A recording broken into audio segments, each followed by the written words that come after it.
Hello everyone, welcome back to K Guru channel bye निर्मल गुप्ता। प्यारे बच्चों, आज हम कक्षा 10 के कार्यपत्रक नंबर 43 सॉल्व करेंगे। हमारा विषय हिंदी और हिंदी में हम पढ़ेंगे पाठ मानवीय करुणा की दिव्य चमक।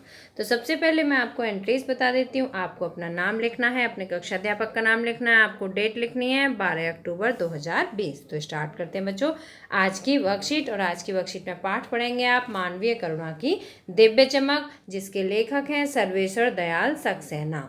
यह आपकी बुक क्षितिज भाग 2 से लिया गया है। तो देखिए बच्चों, अब तक आप फादर कामिल बुल्के से परिचित हो चुके हैं।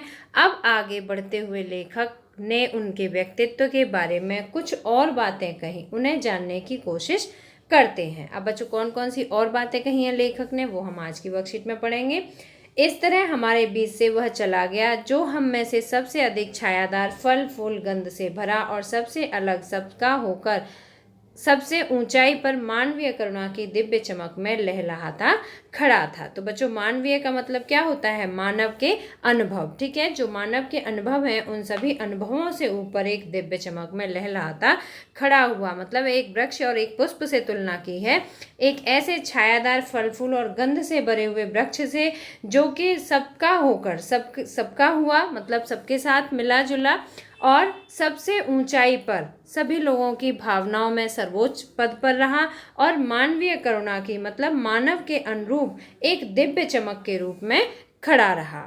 ऐसे व्यक्तित्व के बारे में लेखक ने कहा है कि वो अब हमारे बीच में नहीं रहा है, वो हमारे बीच से चला गया, जिसकी स्मृति हम सबके मन में जो उनके निकट थे किसी यज्ञ की पवित्र आग की आंच की तरह आजीवन बनी रहेगी। और लेखक ने कहा है कि उनकी जो स्मृति हैं, उनकी जो यादें हैं, वो हम सभी के मन में आजीवन रहेंगी। और एक यज्ञ की पवित्र आग की तरह, जैसे कि एक यज्ञ की आग पवित्र होती है, उसी पवित्र आग की तरह वो हमारे जीवन में उसकी यादें आजीवन बनी रहेंगी। मैं उस पवित्र ज्योति की याद में श्रद्धानत हूँ। मतलब उस पवित्र ज्योति यहाँ पर फादर बुल्के के लिए प्रयोग किया गया है कि जो फादर बुल्के हैं, मैं उनकी याद में आज भी श्रद्धा से झुका हुआ हूँ। उपरोक्त पंक्ति सर्वेश्वर दयाल सक्सेना जी ने फादर कामिल बुल्के को याद करते हुए उनके निधन के उपरांत लिखी हैं। इन पंक्तियों में फादर कामिल बुल्के के विराट व्यक्तित्व की झलक मिलती है। लेखक का मानना है कि जब तक राम कथा, इस लाइन को ध्यान से सुनेंगे, लेखक का ऐसा मानना है कि जब तक राम कथा है, इस विदेशी भारतीय साधु को याद किया जाएगा तथा उन्हें हिंदी भाषा व बोलियों के अगाध प्रेम का उदाहरण माना जाएगा। बच्चों, हमारे भारत देश में राम कथा को कितनी मान्यता दी जाती है आप सभी को पता है। तो उनकी तुलना, फादर कामिल बुल्के जी की तुलना राम कथा से की गई है। लेखक ने की है कि जब तक यहाँ पर राम कथा है तब तक इस विदेशी मतलब क्योंकि ये बेल्जियम में पैदा हुए थे, ये भारतीय नहीं थे, लेकिन इन्हें भारतीय साधु भी कहा है। क्यों कहा है? क्योंकि इन्होंने पूरा जीवन भारत की कर्म भूमि को समर्पित कर दिया था। तो लेखक ने कहा है कि जब तक राम कथा है, इस विदेशी भारतीय साधु को याद किया जाएगा और उन्हें हिंदी भाषा व बोलियों के अगाध प्रेम का उदाहरण माना जाएगा। तो बच्चों, मुझे उम्मीद है कि आपको आज की वर्कशीट अच्छी तरह समझ में आ गई होगी। आप देखिए आज की वर्कशीट में दिए हुए शब्दार्थ पढ़ते हैं और प्रश्नों को समझते हैं। मानवीय का मतलब होता है मानव के अनुरूप, स्मृति मतलब याद, आजीवन मतलब जीवन पर्यंत और श्रद्धानत मतलब श्रद्धा से झुका हुआ।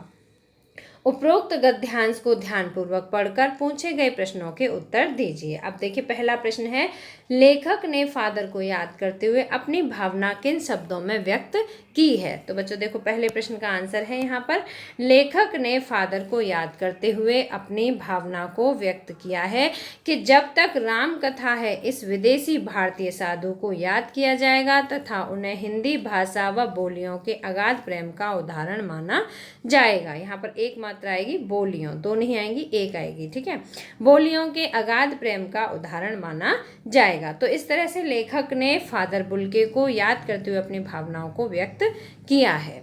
अब बच्चों प्रश्न नंबर 2 देखते हैं। प्रश्न नंबर 2 है, फादर के लिए मानवीय करुणा की दिव्य चमक का संबोधन क्यों किया गया है? मतलब जो फादर कामिल बुल्के हैं उनको मानवीय करुणा की दिव्य चमक क्यों कहा गया है, ऐसा कहकर क्यों संबोधित किया गया है? तो दूसरे प्रश्न का आंसर है बच्चों, लेखक ने फादर कामिल बुल्के को मानवीय करुणा की दिव्य चमक कहकर इसलिए संबोधित किया है क्योंकि फादर के हृदय में मानव मात्र के प्रति करुणा की असीम भावना विद्यमान थी। जो फादर कामिल बुल्के थे, इनके हृदय में मानव मात्र के प्रति करुणा की असीम भावना विद्यमान थी।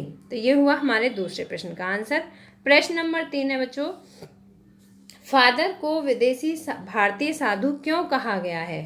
फादर कामिल बुल्के को विदेशी भारतीय साधु क्यों कहा गया है? तो प्रश्न नंबर 3 का आंसर है, लेखक ने फादर को विदेशी भारतीय साधु इसलिए कहा है क्योंकि वे बेल्जियम में जन्मे थे, लेकिन इनकी कर्मभूमि हमेशा हिंदुस्तान की माटी रही। वे विदेशी थे, क्यों थे? क्योंकि वो बेल्जियम में पैदा हुए थे, इसलिए वो विदेशी थे।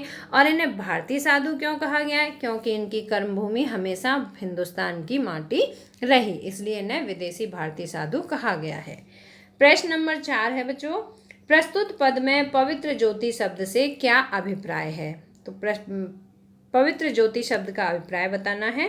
तो देखिए प्रश्न नंबर 4 का आंसर है, प्रस्तुत पद में पवित्र ज्योति फादर कामिल बुल्के जी के लिए प्रयोग किया गया है क्योंकि उनका जीवन यज्ञ की तरह पवित्र था। ठीक है, उन्हें पवित्र ज्योति कहा है, क्यों कहा है? क्योंकि उनका जो जीवन था वो यज्ञ की तरह पवित्र था। प्रश्न नंबर 5 है बच्चों, कुछ ऐसे व्यक्तित्व हुए हैं जिनका जन्म भारत में हुआ किंतु उन्होंने अपनी कर्मभूमि किसी और देश को बनाया। ऐसे व्यक्तियों की जानकारी एकत्रित कर सूची बनाइए तथा उनके कार्यों और योगदानों को लिखिए। अब आपको बताना है ऐसे कौन कौन से व्यक्ति थे जिनका जन्म भारत में तो हुआ, भारत में पैदा हुए, लेकिन उन्होंने अपनी कर्मभूमि किसी दूसरे देश को बनाया है। तो मैंने यहाँ पर कुछ व्यक्तित्व के नाम लिखे हैं, आप यहाँ से नोट कर सकते हैं। देखिए सलमान रुश्दी, पहला नाम दिया है सलमान रुश्दी। ये मुंबई में पैदा हुए थे, लेकिन इन्होंने अंग्रेजी साहित्य में अपना योगदान दिया। किसमें दिया बच्चों? अंग्रेजी साहित्य को, ठीक है, अपना योगदान दिया। और दूसरा नाम है चंद्रशेखर, एस चंद्रशेखर। ये लाहौर में पैदा हुए। ये ब्लैक होल के लिए गणितीय थ्योरी देने वाले व्यक्ति थे जिन्हें 1983 में नोबेल पुरस्कार दिया गया था। तो इन्होंने भी भारत में पैदा होने के बावजूद भारत के लिए कार्य नहीं किया बल्कि दूसरे देशों के लिए कार्य किया। तो देखिए तीसरे हैं अमर्त्य सेन। अमर्त्य सेन ये शांति निकेतन पश्चिमी बंगाल में पैदा हुए थे।